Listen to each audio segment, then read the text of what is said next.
Are you pulling printhead holder like this?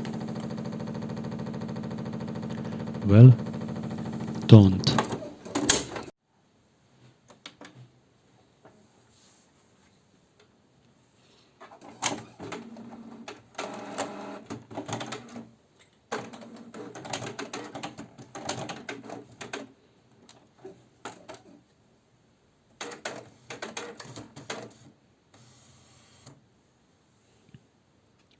Press red triangle and hold for 3 seconds until printhead holder center itself and prepare for removal.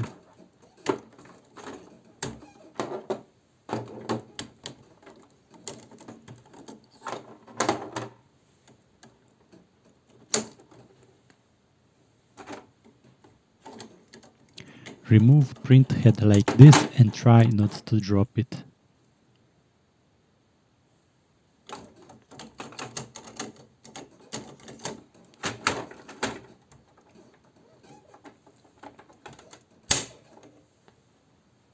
Thanks for watching, and if you like my video, consider subscribing and hitting that like button. See you next time.